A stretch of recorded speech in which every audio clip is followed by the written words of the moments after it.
Welcome to the ReaderHouse Author Roundtable, where authors from all walks of life come together to discuss the trials, tribulations, and triumphs of publishing their books. I'm Alice Stockton Rossini. Join us here every Saturday night at 8 p.m. or listen to our podcast anytime on Spotify, Apple Podcasts, Stitcher, TuneIn, and PodServe, just to name a few. The Author Roundtable is sponsored by ReaderHouse Online Bookstore, where independent new authors come first. If you believe everyone is destined to do something, you just have to figure it out. Ruth Lindeck Forman will help you do that in her book, Soul to Soul, Connection and Communication. With 60 years experience in the field of speech and communication, she is uniquely qualified to point us in the right direction. Hello. Hello, Alice. What a pleasure. Where are you? You're out in, I think, in California? Yes, and my husband Lee's with me. Hello, good morning, or good afternoon, wherever you are. How you doing, Lee? I'm doing okay. Okay, so we're going to talk about your book, Soul to Soul, Connection and Communication. Yes, we are. I grew up in Columbus, Ohio, and my parents fled Nazi Germany. I grew up in a middle-class neighborhood, and one of the events that really changed my life is when I was 7 years old, and I was riding a bus to YWCA swim lessons. And across the aisle, in a window, there's a banner up there, and it said, "Endure, dip, dash, pedis. Either way, it makes no sense." And I believed it then, and I still believe it. And from that moment on, I could sense prejudice against people of African heritage long before anybody else saw it. So that's the beginning. Then we moved out here. Lee and I moved out here in 1963, and we raised our family out here. And let me just share something. It's the first page of the book, and it's called "Dedicated to my family, friends, and colleagues who have supported my life's journey, to those who have touched my heart and trusted me to touch theirs, and to those whom I will never meet but will touch with the words in the book, and we will be spiritually connected." Basically, the purpose of my book is to really, we're gifted one lifetime, and my purpose is the desire to help people live joyfully, passionately, and genuinely as who they are and who they're meant to be. So if they don't already recognize their destiny, my book will certainly help them discover that. The entire purpose of the book is to enlighten, inspire, and uplift, to promote well-being, civility, and inclusion in hopes of finding commonality. The book is a lifetime guide with contents that are 12 pages long. It's a forward-thinking, easy-to-read book, and I purposely wrote it that way. So a senior in high school, or especially individuals who speak English as their second language, or those who want to learn more about individuals from other cultures, the reader definitely gains an understanding and appreciation of people who appear. Notice the word appear different. The read includes anecdotes, ideas woven connections to nature, and socio-political issues such as racism, diversity that are supported by science. The references are 17 pages long. The book is about 500 pages.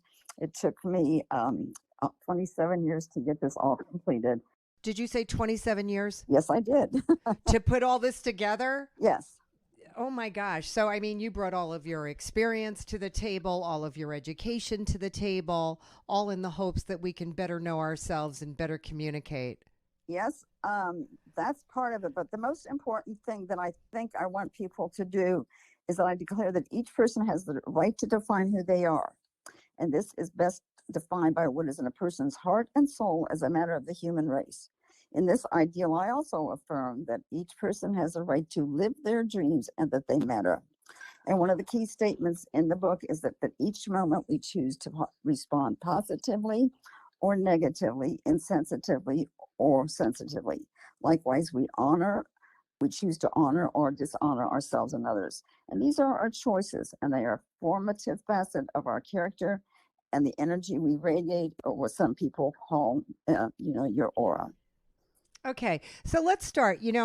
I'm drawn to the 4 sections of the book, and I think an example of each section might be in order.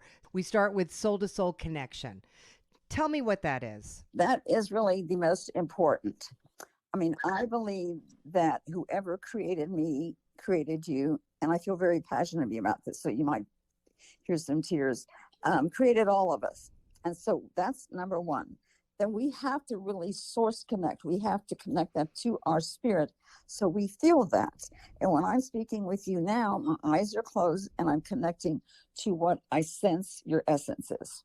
So that's really, really important. And if we do that with every other human being, that builds a commonality with everybody. What do you sense? You know, you can walk into a room or someplace and you can sense something, you know, whether you want to be that person or you don't want to be with that person. It's all about the energy they emit, right? Well, okay, so that brings up a question in my mind, and that is, when you have a feeling that someone, is rubbing you the wrong way, you can't really quite put the finger on it, but there's just something about that person. Is that the negative energy coming from them, and can we trust a quote unquote feeling like that? Well, here's where the lenses come in. Okay, the personal lenses. Okay. If you are a person who is prejudiced, you've already got that lens covering, so they can't come in pure.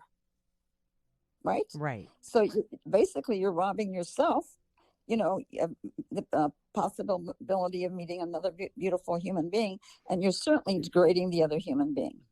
Okay. And this is, I devote 100 pages to the lenses, and there's 60 of them. I will be known for two things: the hand dome, and this is why each person feels, speaks, reacts, and writes. They do it every given moment. And the source voice and the hand dome were just things that were, that as I was typing, the words just came down to me.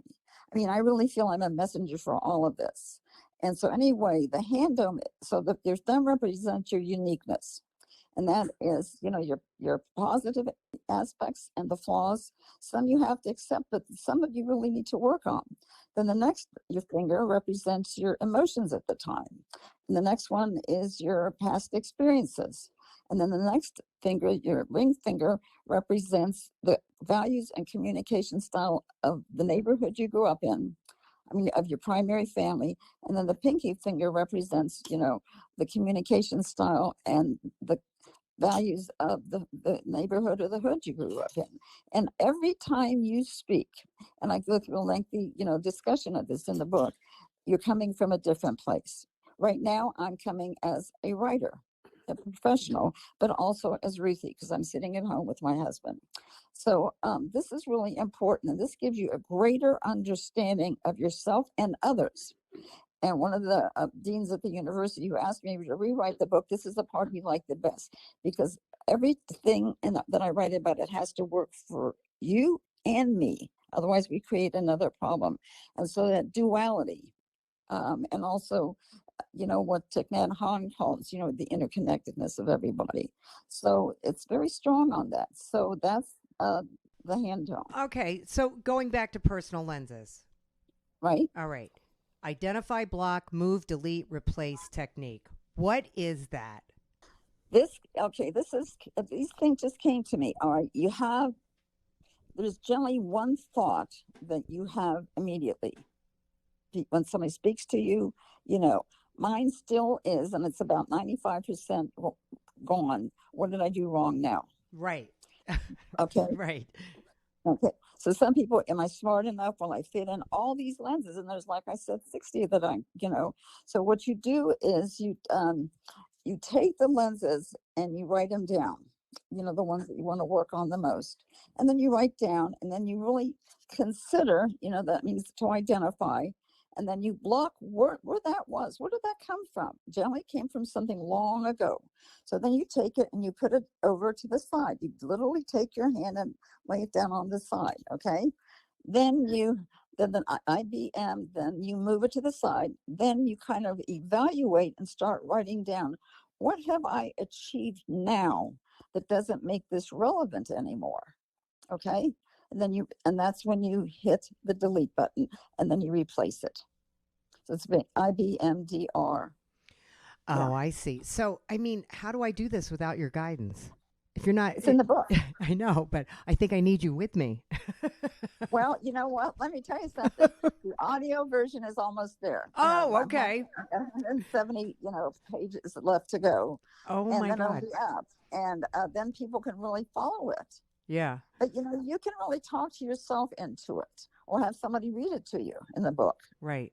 Right. Because I think that's a big one for a lot of people. I think everybody has something like that. Yeah, where you just can't get past something, that it's not serving you well anymore. It's making you feel bad. It's making you feel inadequate. It's making you feel upset. Like, and we're all like stuck on something. And what a great technique to be able to get rid of that, because how else can I grow if I can't get rid of what's That's blocking right. me? Yeah. And there's some people that I've asked years later, and they can't even remember what I'm talking about. That's which wonderful. Is great. Yeah, that's great. Yeah. All right. So let me ask you a question. Where are you feeling it when you don't feel good? I can't even I don't even know if I can talk about this on this public program. No, it's either, let me tell you something. It's in your head, then you're thinking about it, but it has to be somewhere in your gut. Some people can't even find the source. And I teach in the process, what brings you joy? If it's a golf swing, fine, whatever it is, just keep nurturing that. But I can just feel it very strong right now. It's basically, right in a little bit above my belly button. We have people in the neighborhood who are very politically different than me. There you go. Right? Right. Okay. And there's something good about them. We had nice, situations when the children were growing up. We were very close. So I'm just cordial. I say hello and I smile, and whether they smile back at me or not, at least I am feeling better doing that, because I want to stay positive. And here's what I write in the book. You would not give your car keys for somebody to drive away. Right. So why do you let them take your spirit and dampen it or do something with it? Do you want to be in a negative space or a positive space? I want to be in a positive space at all times. Then you choose. That's when I say, then you choose. Right. And you're also honoring yourself when you do that. Okay. Right? Fair enough. All right. Okay. All right. So soul-to-soul communication. Now, you've got so much in this. 40 communication topics. I mean, yes. How do we put that in a nutshell? Well, you know what? Let me tell you something. It is a lifetime guide. First of all, what I suggest is, you read the, author's journey and the epilogue, because it gives you, how do I get here? How did I get here? Basically, then you go through the references, the contents in the front, and you kind of look at which ones you want to focus on the most. Okay. But communication is how we communicate with each other. So we really need to know this. Right? It's the one gift that humans have, verbally. Okay.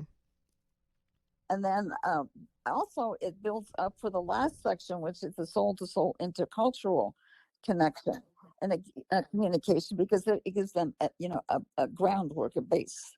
And so when I start to read the final chapter, I say, don't do it unless you have read this chapter, because it really expands on nuances and examples of people. A lot of stories in marriage is about different people. There's my story, as a professional. Then there's narratives about people from many walks of life all over the world. And then there's also science that's in there. Right. Okay. So it's a lifetime guide, and it takes you 6 months to really read through it. And people who read through it, they just go back to a certain lens or a certain something over and over and over, because as life changes, the situation changes, and they just want to refresh their mind. All right. So I like this appendix, solutions to maintain harmony. So to get to this point, obviously you have a lot of work to do before you get to this point. Oh, wait. Don't say that. It is a process. Process. Okay. Just don't let perfection stand in the way of good or movement. Okay.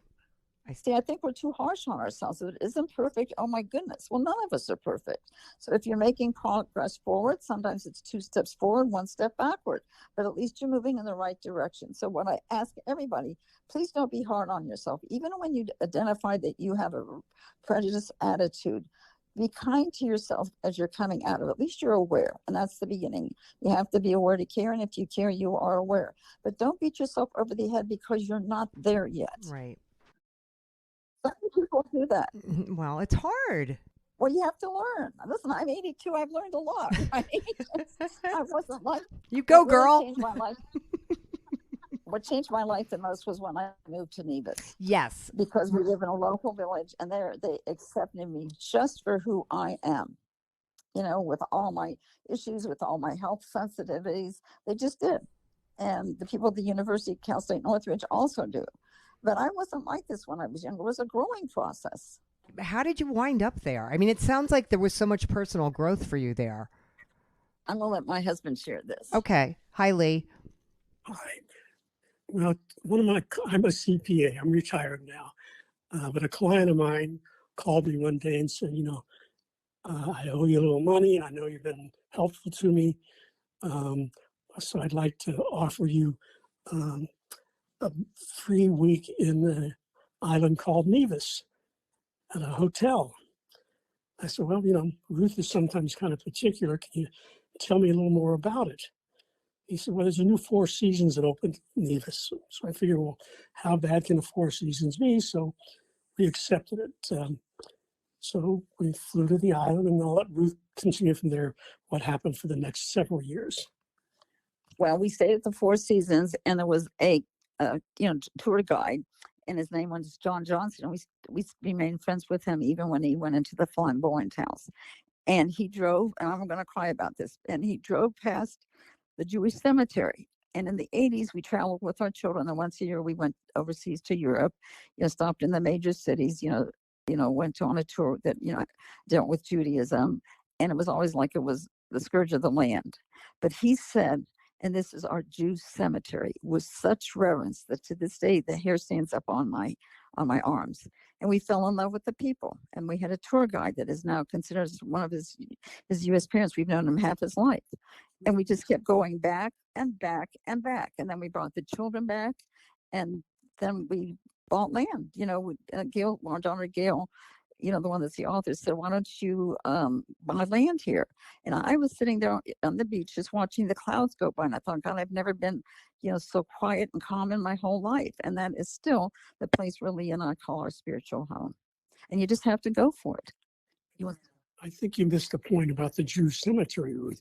It's not an active Jewish cemetery. Right. It's colonial time burial sites, both in English, Spanish, and in Hebrew. So it's considered a historical site, and some of these stones go back to the 1600s. Oh my, 1700s. That's amazing. You were really drawn to this place, though, weren't you? Yeah, we are. I mean, that's our home. It really isn't. I mean, I talked to my island grandchildren. I was talking to her yesterday about the book, and she said, Nana Ruth, you always said, I love you, but we have to go home and work on the book. So Lee really is, my husband Lee has really given up a lot of, can't travel, can't do. And I thought there were so many books that were, the final copies, and I sent them to, leaders at the university. One person said there were 20 of those. So when it finally came out, I'm still kind of in awe that it's happened, The first person that endorsed it, Sylvia Alva, she's now the executive vice chancellor of the entire California State University system, which is like the largest system in the world. And I met her because of a breath of fresh air. If you get the ebook, it's Google Breath of Fresh Air. She came in, I was donated to my department. It's a Department of Communicative Disorders and Sciences for Speech Pathology to get my master's degree. And the chairman asked me, why don't you just give, I was giving $1,000 a year from money I had from my mother. And he says, well, why don't you give, $5,000 and then, we can do an endowment. And that's how I met her when she came through that. And she became friends, and she came to Nevis for 48 hours, and then I did a seminar for her. Then I did a seminar for Dean Michael Spania that asked me to rewrite the book. And Dean Michael Spania is recognized internationally. And then also Dean Webb of our department asked me to bring up a presentation called Salient Features, because he could not understand. He liked the book so much that he had his administrative staff form a book club, and he couldn't understand how everybody had a different view. This is the hand-dome. And a lot of people go through the world not understanding why people don't think like that. Dr. Jamali endorsed the book, and that he said he never thought of that before. And he said that changed his life, because a lot of people don't do that. So that's what I'm saying. I think the hand-dome and the Forman approach to identifying prejudice within ourselves are going to be the most pertinent of the book. And this thing just has taken off for you. Yeah, I'm ready to. I'm gonna, let things slow down. I told myself nothing till after the 15th, but I'm gonna tell, like the law enforcement in Louisville, Kentucky, that's so terrible. I'm gonna try and get one to the person who's in charge of diversity, with the Department of Justice. Yeah. Even maybe, Dr. Jill Biden, because I'm a big supporter of the party, Okay. and the director, superintendent of schools, up for the state of California. It has a wide range. Anybody, any human being that really wants to improve their life and also wants to get to know their fellow countrymen and the fellow universe. And it's very spiritual. It really is. I see you almost as a life coach. Whatever it is, it was what I was meant to do. Yeah. And I've always loved writing. And then, of course, our stories with Blind Eileen, and don't gasp because I call her blind. This is how she prefers to be called. If anybody gets the digital book, just, search her and search Nevis. We would not be who we are had we not lived there, because they are always positive. They have a 98% literacy rate. And the only thing they complain about is weather and politics.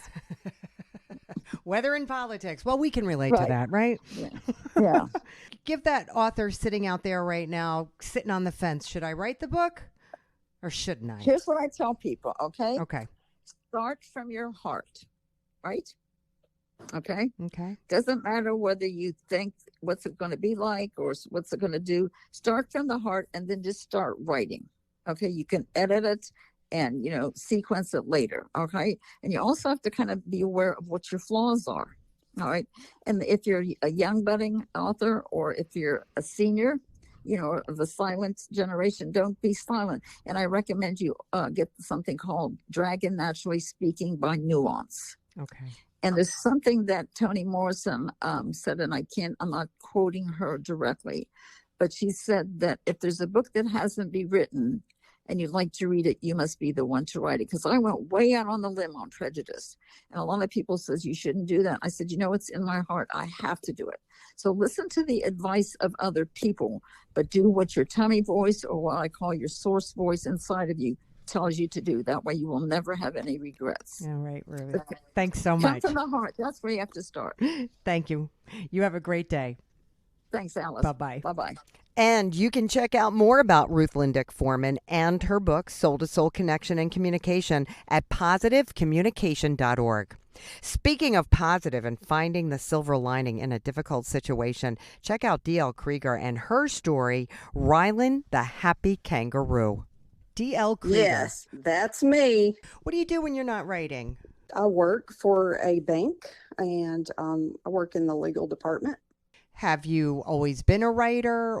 I've been writing since I was 14 years old, just poetry, short stories. Never really done anything with it, but I've always just had a passion for it.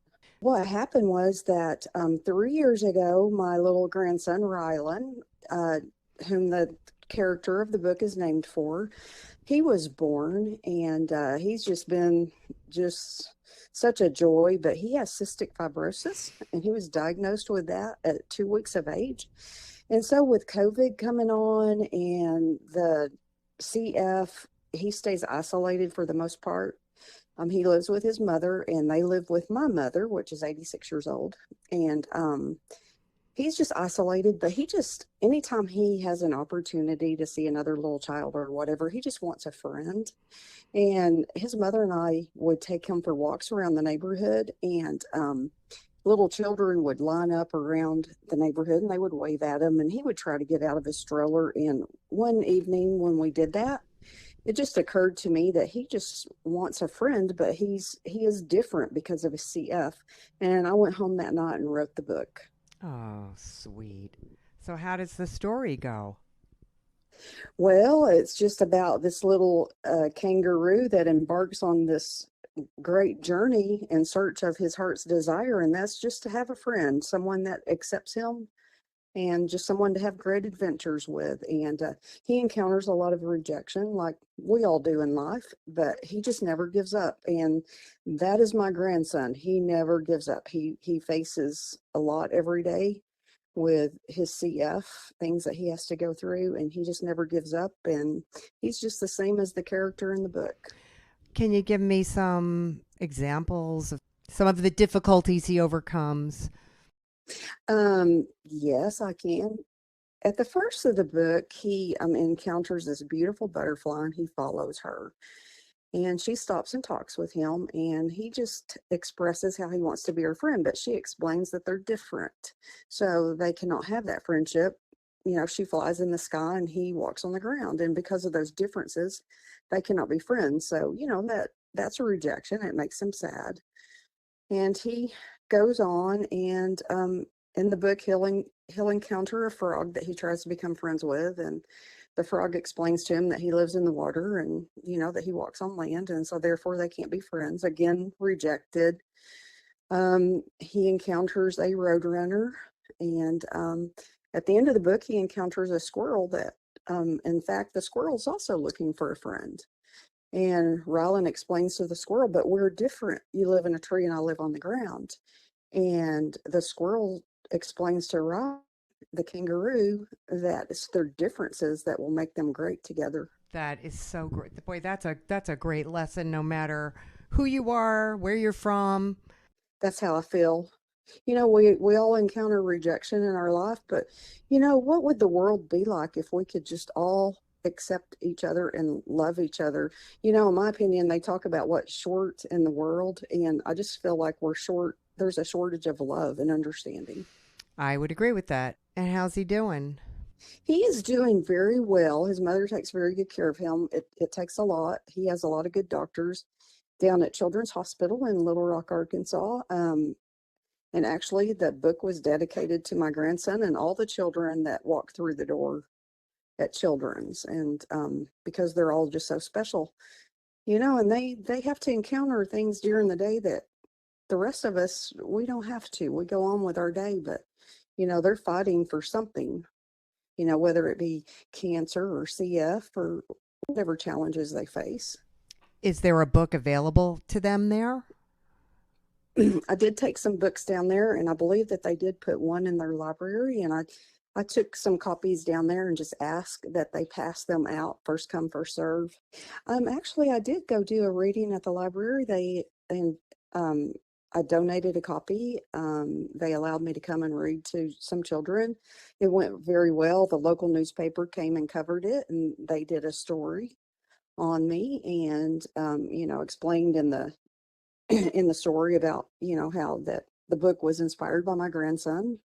And so it was a nice article. And the most wonderful thing that came out of that article is I received a phone call from the newspaper one day, and they said the director of the CF Foundation for Arkansas had contacted them wanting my information.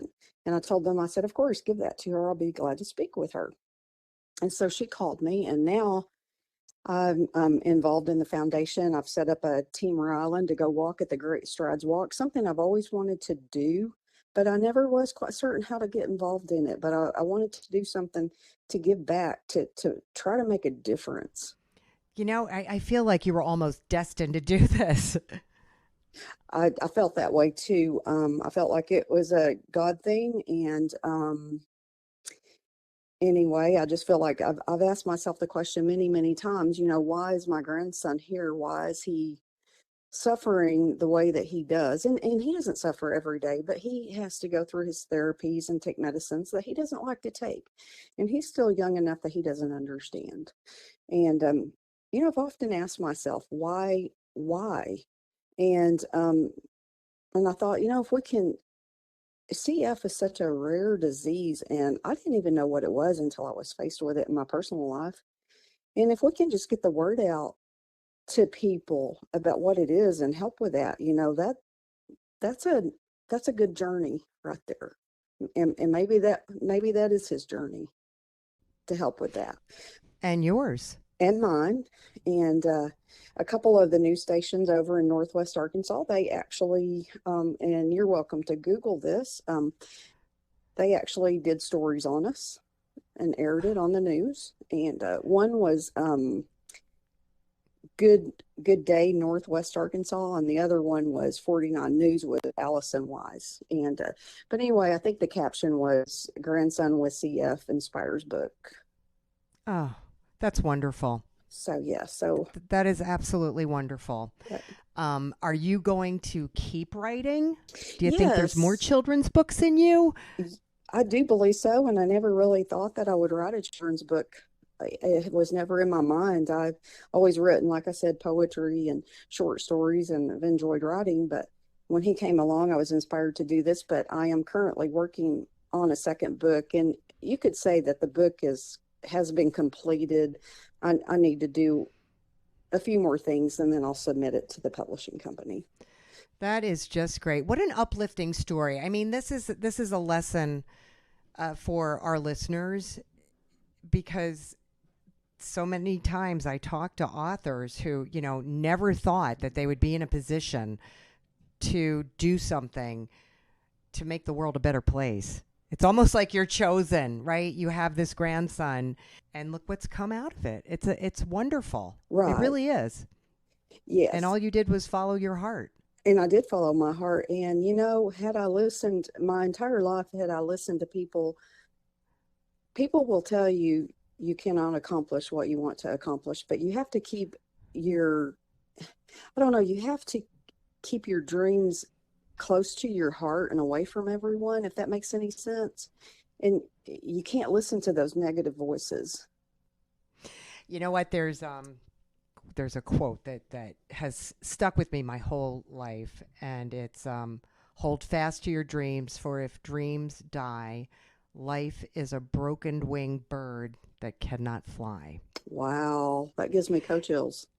Me too. And I think that sums up your experience right there. And I can't wait to talk to you again and see, what you end up doing down the road.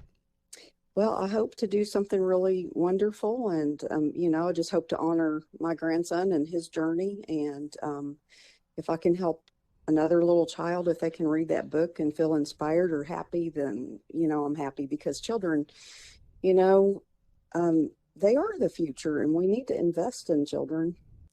You said it. Without them, where are we? Yeah, we're nowhere. Thank you so much. I enjoyed this interview. Thank you. Oh, thank you. This was great. And I appreciate your time. And you have a great day. Hey, you do as well. And that quote, by the way, is by Langston Hughes. The book, Rylan the Happy Kangaroo. D.L. Kreager, thanks so much. Our next author, John F. Paugstat, will surprise you with his book, Der kleine Lump, The Little Rascal, about a little boy who grows up during World War II and the Great Depression, but in the end is so grateful for the way he grew up, despite the difficulties. Hello. Hi, John Paugstat. How are you? I'm good. Is this Alice? It sure is. Okay. So what do you do? What do you do for a living, or what did you do for a living? I was a farmer, engineer, and an engineer. Wow. I was an engineer to pay for my farming. We had a cow-calf operation. We had a very beautiful setting overlooking Seneca Lake. So we had an idyllic setting. It was almost like Walton's Mountain. Wow. And then I had the job, which gave pretty good financial security. So we had it very good. Great. So when did you decide to start writing? Well, that was after retirement.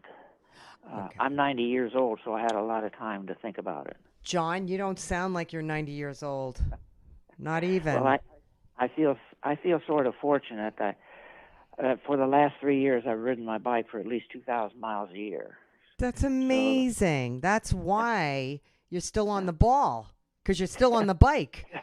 Well, age is starting to show on me. I can feel thankful for what I am now, but one of the things that hurt, and I think I'll mention it, is my eyesight. I got macro degeneration, which came on pretty fast. And it's not just blurred eyesight, it skews the letters.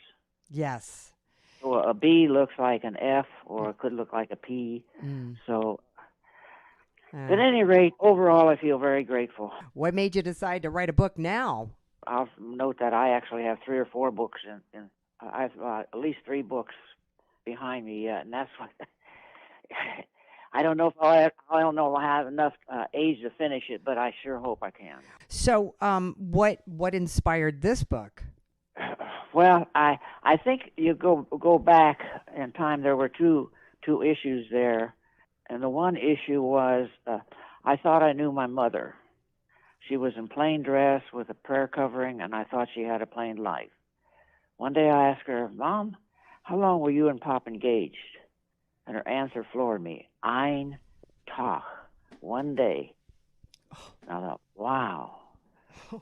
Her plain dress sure belied her unplain past. And I thought, if I didn't record that on 16 tapes, I would have no record of it. So likewise, I read someplace that it's best to leave your heritage not in terms of goodies, but what you learn from your life. And so I put the two together, and I started writing essentially my life and what I learned from it for my children. But then when I shared it among friends and relatives, they encouraged it in a book. And about 3 years ago, I had enough anecdotes to put together, so I started to put the book together. What's it about? The book is about Der Kleiner Lump. It contains a series of true anecdotes, if you will, about the winsome ways of a boy. Uh-huh. Is it you? Well, it is me, but that was what I was leading into. Okay. I started the book to tell about the boy in poverty. That's what I was brought up in. In other words, I was brought up right during the Depression and World War II, the harshest of eras. And I was born into a poor family. Okay. So I'm in a poor family in a very harsh era, and what do? And I remember the welts, I remember the food, I remember the negatives, and I was going to write a book on it. And I was going to call it The Pits of Poverty. Oh. So I wrote the book about the boy, that's me. And I was as true as I could. I gave him the welts, and I gave him the opportunity and adventures of life. Okay. And I put that together, and then when I had it all together, I read the book. And I couldn't believe what I read. The boy of poverty wasn't there. He had the poverty, in a sense the poverty was there, but he stepped over the poverty and enjoyed a world of wonders. And I couldn't believe it, because the negatives weren't there at all. The boy enjoyed the positives of life, what he saw on the other, and enjoyed it beyond even that of his peers. So although I think he was the poorest boy in his class. There might have been a girl poor that lived in a shack along a river. Where did this boy grow up? He grew up, that was another thing, that he grew up in a middle-class neighborhood, and all the middle-class people highlighted his poverty. So that gave him a feeling of want. But he had a lot of opportunity that a lot of his peers didn't have it. His peers were constrained. He was free as a little boy before he was even maybe 6 years old. He spent a whole year, a whole summer, down by the riverbanks with his brother, enjoying the freedoms that was enjoyed by Tom Sawyer. And so I thought, putting all that together, I thought, wow, that boy had it good, really good. I would have liked to have been that boy, and so I was. And so the book had two benefits. First, it described the woes of poverty turned into be the benefits of the future. For example, I didn't like what I experienced, but later on, it was like the experience of good sailors are made in rough seas. So those rough times prepared me for the future, so I could ride out the rough seas with benefit. Also, they showed that I had it good, so that was a very positive benefit to me, the writer, the unexpected benefit to me, the writer, to enjoy those benefits. So what happens to the little boy? Well, it seemed like he benefited from his faith, from his family, and from society in ways that I feel very fortunate that seem to be missing in today's society. So, for example, I was, as I said, probably one of the poorest in my class. And interestingly, I wasn't bullied or any of that kind of stuff for it. But the society gave me opportunity. And with that opportunity, I was able to attend the University of California at Berkeley, one of the most prestigious engineering schools as a poor boy with nothing. Society gave me that opportunity. Well, it sounds like your genes gave you quite a brain. It sounds like you're a pretty smart guy. Well, I got no scholarship. But here's the interesting thing. The Times, I got into Berkeley with $45 a semester. I could work the whole summer. And make enough money to take me through the whole school year. Right. And there again is the woes of poverty came into my benefit. When I went to work in college, I got, for example, as a carpenter, I got carpenter's wages, whereas the others were getting maybe 1/2 to 1/3 the wage that I was getting. Huh. Or my experiences on the farm with my Daisy, our family cow, allowed me to work on a dairy in which I received very good wages. So I benefited from the woes of my past, and I was given also opportunity. So putting both together, I feel most fortunate in my youth and also most fortunate now in my... I have a message, and that is, let me go back to Pareto's principle. Do you know what that is? 80-20 rule. Okay. That says 20% of people control 80% of the wealth, 20% of the people make 80% of the problems. So similar to that, what I was doing, I was letting 10% woes of my past govern the 80% of my life. And the book turned that around. It showed that I should be thankful for the 80% that I have and not let that 80% cloud the 20% woes of the past. Everybody has woes. So the message that I got and that I learned after I wrote the book is don't let the woes of your past dictate and cover the wows of today. That's a good one. Now, you said that you have written several books. Is there a follow-up to this book?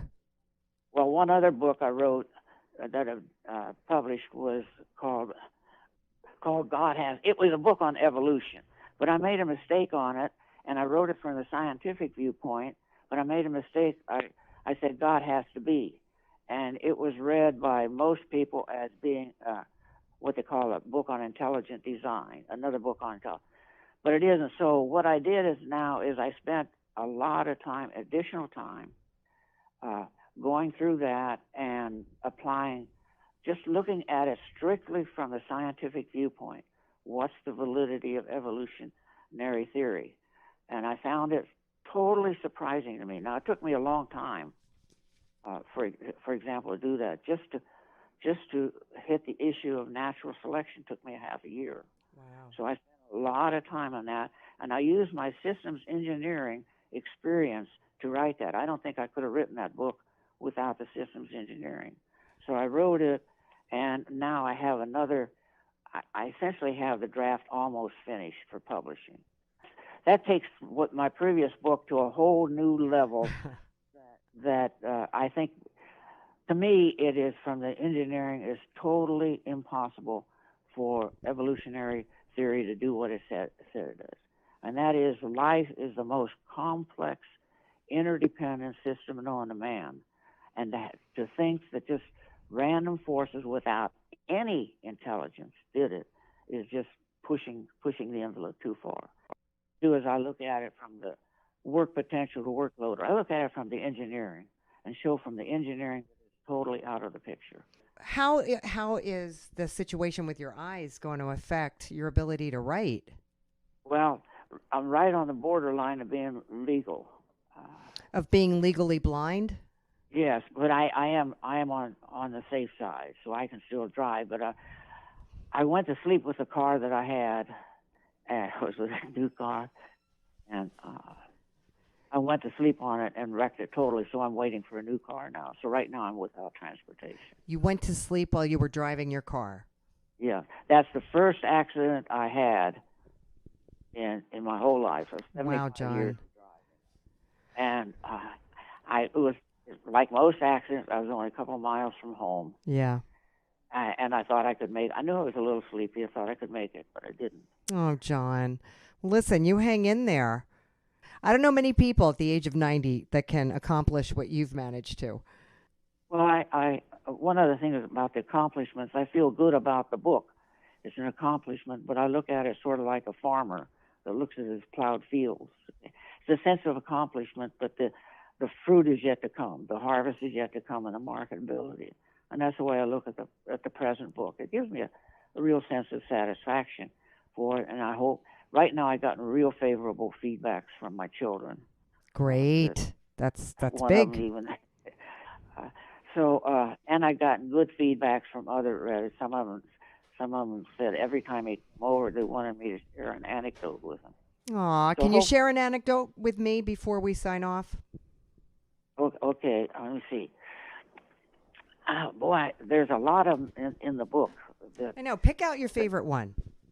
Well, I don't know if it's a favorite one, but it's one that's the most mysterious. Okay.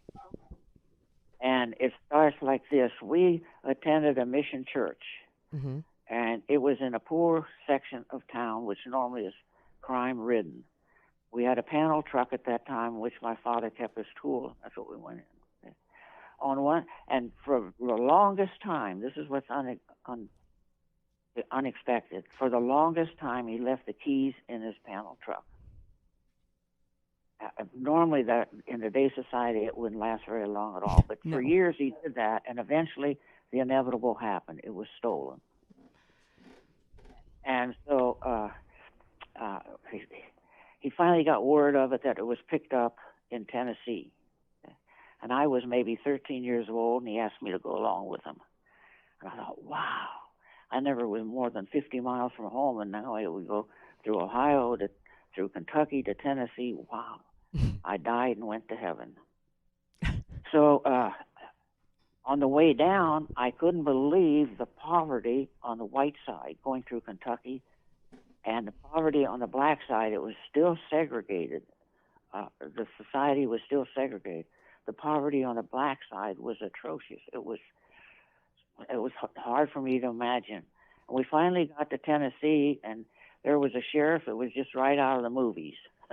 He told my father, "Hey, if you want to go back out, we'll look the other way." So I remember him saying that, and he looked like a sheriff of the movies, But my father wanted to get in his truck and get back. So on the way back, he asked if I wanted to drive. I wanted to drive. My goodness, I was 13 or something like that. Why is he asking me to drive? Driving is the most wonderful thing that I could possibly experience. And so I drove through Tennessee, Kentucky, and home. And now for the unexpected. When I went to my brother and started explaining to him what I enjoyed on that trip, he said, "John, you did not go on that trip. I went on that trip." I said, "Bill, you couldn't have. I remember in detail all of it." "John, I don't care what you did not go on that trip." So to this day, I have no answer for why both of us are so adamant, because I remember it so clearly. And it had such an impact on you. So if you didn't go, that's pretty amazing. Yeah, so it has an influence. I was going to check out some of the incidents in the book that I wrote. And I thought, if Bill says yes and I say no, who am I going to believe? So I wrote it as true as I could to the ways as I remembered it. All right. Good one, John. Thank you so much. Okay. You did a good job. Just take care of your eyesight and be careful driving, will you? Yeah. And still, as I say, I still feel very fortunate that even the macro degeneration, when I look at scenery, I can't really see much difference, because the eye does a wonderful thing. It took me a long time to figure it out, because I look at a fence I look at a white stripe on a line, and I won't see the white stripe, but I'll see the road underneath the white stripe. So the eye does something very wonderful. Rather than giving you a blank, macro degeneration is where the nerve cells die out. Right. And so the optic energy doesn't go to the brain. So that dies out, and rather than leaving a hole there, it takes the information about the hole and fills it in. Wow. I think that's really fantastic. It is. That's really amazing what the human body does. And I look at that. I take those incidents, for example, and I try to make it happen by evolutionary theory. And there's absolutely no way. But my challenge now is it still needs to be put out to the open public for challenge, if you will. Yeah. All right. It was very nice meeting you, John. Okay. Thank you. If you have anything further, feel free to call. I got your number. I will. All right. With so many predicting the end of the world, we could use a message of hope. And that's exactly what Charles offers in his book, The Next Testament into the Adulthood of Civilization. Hello, Charles. How you doing? Okay. Thank you for calling, Alice. You got it. Charles, we're just going to go by your first name? Yeah, absolutely. As you'll see, the verse writer Charles is really a pseudonym. And while I should tell you that the name, myself, and I behind Charles, that's me, is in my late 70s, and then I feel that I've been very blessed in life. Retired from a very pleasant and I felt good career of teaching, and for many years, 40 years. A teacher of high school and college, and just felt very comfortable in it. Felt that I gained a lot myself, probably more than some of the students. but yeah, What did you teach? I taught English, and Okay. which helped me in this writing business, and Right. move forward. Also, I had studied history, so it sort of fits in with All right. what we talk about in the book. So, Did you ever write anything like this before? you know what? Try my journal. I have journals and spent a lot of time writing journals, but this business I mentioned, college teaching. I taught rhetoric at the university level, and again, I learned much more about writing from what I taught than maybe even the students did. That's a little bit self-facing here, but the fact is, I felt I learned a lot from my teaching, and hence I'm able to sort of put things together. And also, I felt pretty creative in what I've done. So with that sense, that's preparation time, right? So what precipitated the writing? At a certain point, let's say after retirement, I started finally thinking, actually rethinking. Okay, the truth be known, I watched too much news, like maybe everybody does, and I started to love watching all the nasty stuff going on all the time. And I started rethinking: is there ever going to be world peace and unity? Is it possible? Will there be equal opportunity for everybody? Okay, so that sounds pretty, let's say, philosophical, but I took a little bit different bend than the philosophical, I think. I went through and I chronicled, I believe, the evolution of mankind through the testaments, the Old Testament, the New Testament. Is that where the Next Testament into the Adulthood of Civilization came from? Yeah, I frankly, it gets what seems to be figurative here, because I see the creator, okay, and that could be the creator, or God, or Yahweh, or Father, or Abba, or whatever someone might call the supreme being. But I started to see the creator as parent. And looking at the Old Testament, for example, there are lots of cases in the Bible of the caring, the loving parental guidance, the saving the Jews out of bondage in Egypt, as well, the saving in the New Testament of Christianity and such. So I started to look at the fact that God really cared, and enough to give the 10 Commandments, or the Golden Rule: love each other as you would have them love you, that sort of thing. And so I saw that as part of the evolution of civilization, was God's entering from time to time to try to help things along, keep us on the straight and narrow, on the North Star, towards getting better and older and more sophisticated. And what's weird? It took 7,000 years of civilization, and then finally, maybe several hundred years ago, all of a sudden, in very short order, we have democracy, the end of slavery, women's suffrage, we have civil rights, all of a sudden packed into the end of what we see of growth towards what I call adulthood. Things now are getting better. We're getting more mature. We're starting to look at each other. And the fact that we care or we understand that these are issues is new. In the old days, slavery was just taken for granted, okay? Or women's mistreatment by men just taken for granted. But now it's like we look at it and we say we can handle this. This is good. And no way that we should have been doing that, and we're not going to do it anymore. So all I'm saying is that the book, The Next Testament into the Adulthood of Civilization, chronicles the next steps after this portion of finally getting it right, finally getting democracy right. And I know there's a lot of ugly stuff going on, but I think we're on the verge of getting it right. And when we get it right, then we're going to be ready to step into the next testament.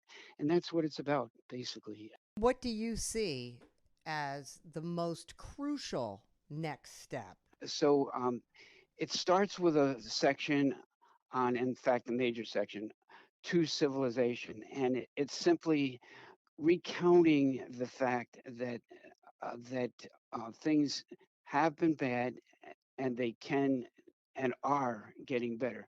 And again, the 7,000 years of civilization, give or take, whatever it is, those years were real slow going. A lot of nasty stuff was going on, and God kind of stepped in and helped along.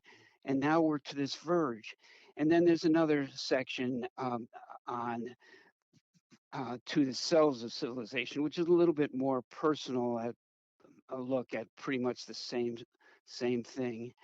And then after that, uh, then we get into the expectations of creation for civilization in the next testament. And the expectations, again, I can tell you what the big one is that you kind of mentioned. You wanted to know what's the most crucial. In the long run, all of civilization should be responsible for their own, but as well everyone else's self-actualization, um, everyone else's happiness. It should be incumbent on everyone to take care of everyone else in the sense of helping them get to what they should be doing in life, not the lower gifts of physical things and emotional things kind of push us towards, but the real thing that we should be doing to help civilization be its best. I guess it's the body politic of civilization is what we refer to it as, but that's basically the crux of it, with the crucial aspect there at the end. I mean, it's a very hopeful view. I mean, a lot of people, they're waiting for the end of the world. You know Yeah, what I mean? yep. And you have this hopeful, positive outlook that things have gotten better and things are going to continue to get better. And that's very hopeful. And hopefully it makes the case that it's possible, that it's in God's plan. It wouldn't make sense that God would just create people to be unhappy.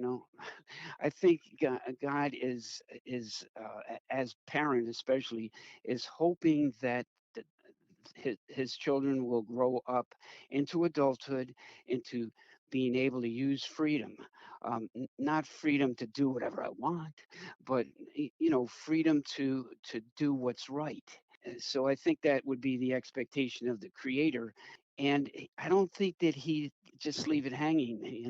It ain't gonna happen next. Okay, I don't think he'd have it that way. I think that the creator would like to think in terms of his expectation to make everybody self-actualized and part of the body politic of civilization, happily. And so that's where it comes from. And I don't know if that again makes any sense, but Of course it does. I've also found teachers, both of history and of philosophy, and of, in the future, some of theology, where I'm thinking that it would be a good idea to put it out there, because it's at least an interesting discussion in history and philosophy and theology for one day, okay? But it might even turn into a course for somebody. So then, of course, then you're able to start to sell some books there. That's the next step. Great. Are you going to keep writing? Is there something coming after this? The next in the series, in fact, it's very well underway. It needs to be pulled together, but it's called The Ways and Means of the Next Testament. And what that is, how to go about this. How are we going to possibly step into equality for everybody and ability for everyone to be happy? So that's what it addresses. It's an active step into the next testament. So yeah, and I've claimed in the back of this book that it's going to be out this year, and that's the plan, and I think I'm able to pull that off. All right. Great, Charles. We can all use a positive message today. Yeah. It's nice to hear. And I do have a website. I don't know if Okay, what's your website? thenexttestament.net. All right, Charles. Thank you so much for taking the time to talk to me. Hey, it's obviously in my favor. I do appreciate it, and I appreciate your touch. Thank you. No problem. You have a great day. Yeah, thanks. Thanks so much, Alice. All right, Charles. Bye-bye. Right. Bye. And we hope you enjoyed this edition of the ReaderHouse Author Roundtable, where authors from all walks of life come together to discuss the trials, tribulations, and triumphs of publishing their books. I'm Alice Stockton Rossini. Hope to see you back here every Saturday night at 8 o'clock, or listen to our podcast anytime on Spotify, Apple Podcasts, Stitcher, TuneIn, and PodServe, just to name a few. The Author Roundtable is sponsored by ReaderHouse Online Bookstore, where independent new authors come first.